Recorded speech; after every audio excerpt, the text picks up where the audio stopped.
Všechno nejlepší narozeninám. Tak. No. Snad si na tom pochutnáš, ty sice na tom moc sladký nejseš.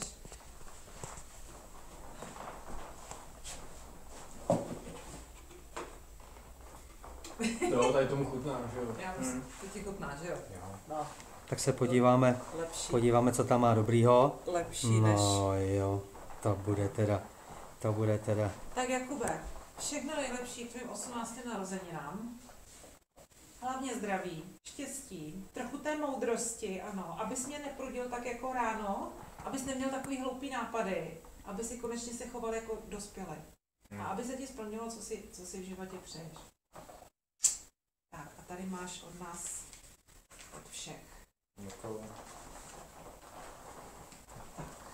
No a když se vezmu tak 18 dní moudrosti, mě možná víc jak ty. Cože? Že jsem 18 dní moudrosti, mě možná víc. No ty Ale to určitě. bylo zrovna ten rok, když jsi měl nejlepší vysvědčení, protože zase... No to teda. O tom bych pochyboval. Co to je? A co s tím? To je pro tu holku, ne? No to jo, to.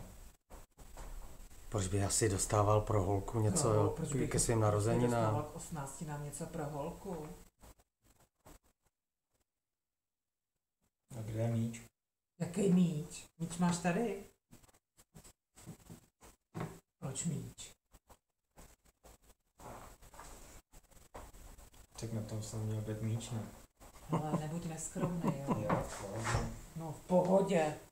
Ty jsi to snad chtěl? Co? Ty jsi to snad chtěl? To mám nosit?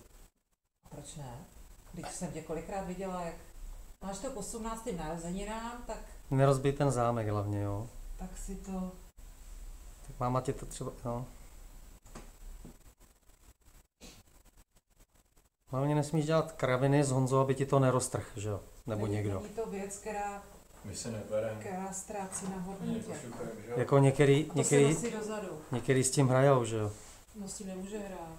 No některý to nosí, že jo, a strkají A si to kdybys pod chtěl, dres. tak máš od babičky takový to J, který si na to můžeš dát. Kde? Já nevím, Honza ví, kde to A je. proč to není moje? V nějaký skříni. Co by mělo být tvoje? Ty máš taky J od babičky. No, a to ještě není všechno, ne?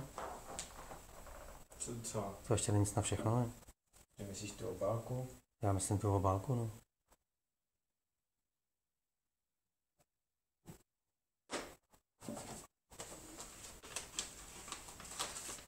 No co to je?